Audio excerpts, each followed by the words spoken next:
So, the practice of meditation is often related with the analogy of a rider on a horse. The rider is the mind, and the horse is the body. A calm rider can soothe a restless horse, and likewise, a steady horse can calm a restless rider. So, when we first begin to meditate, our minds are restless. They're a very restless, jumpy rider.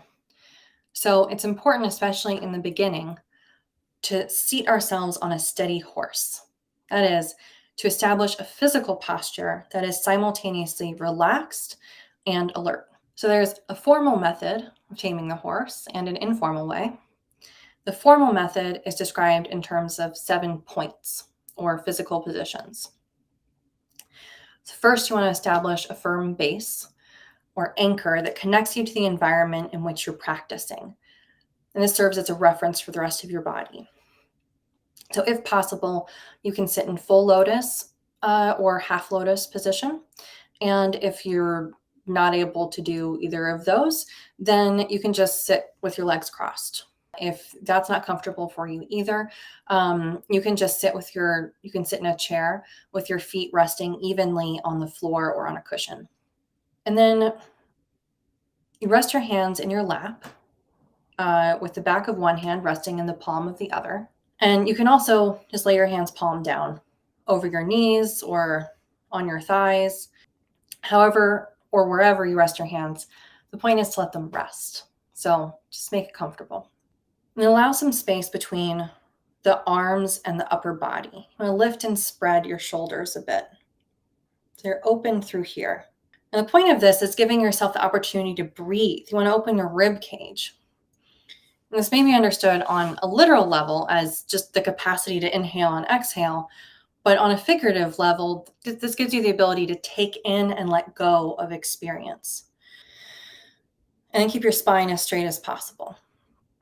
You want to find a balance. You don't want to be like bending backwards, but you also don't want to be slouching. I like the idea of, imagining a string that goes up your spine, up the back of your head, like that. Because then the next one is to lengthen your neck.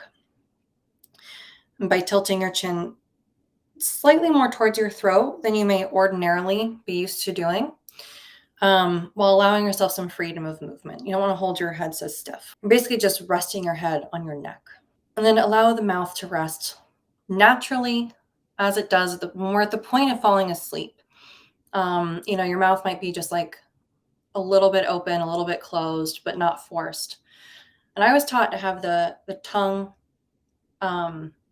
touch just that point right behind your front teeth.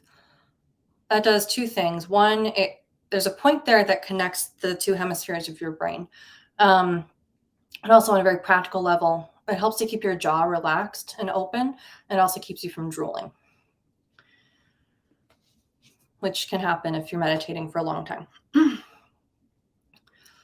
And then the 7th point is a relaxed gaze. So people who are new to meditation sometimes find it easier to find a sense of calmness and steadiness by keeping their eyes closed.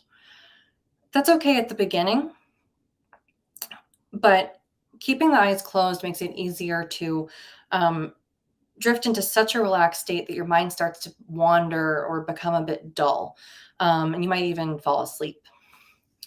So after a few days of practice, it's better to keep your eyes open so that you can stay alert and clear, because we're trying to be awake, relaxed, but awake.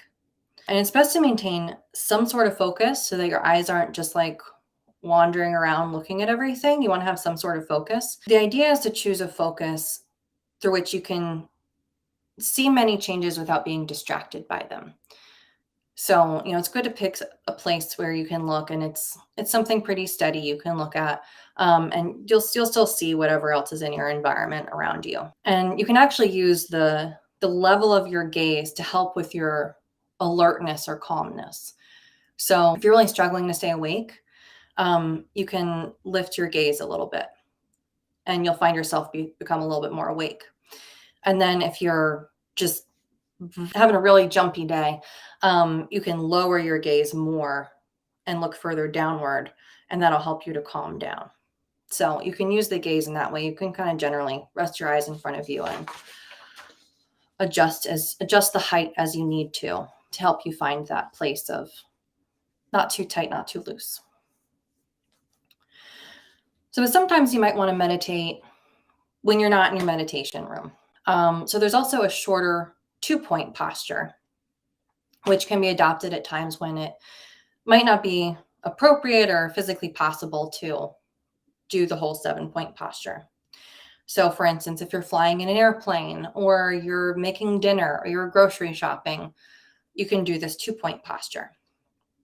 And 2 points, very simple. Keep your spine straight and your muscles loose. That's it. Spine straight, muscles loose. You could be sitting or standing, spine straight, muscles loose. And you want to have that balance between relaxation and alertness, neither too loose nor too tight, somewhere in between.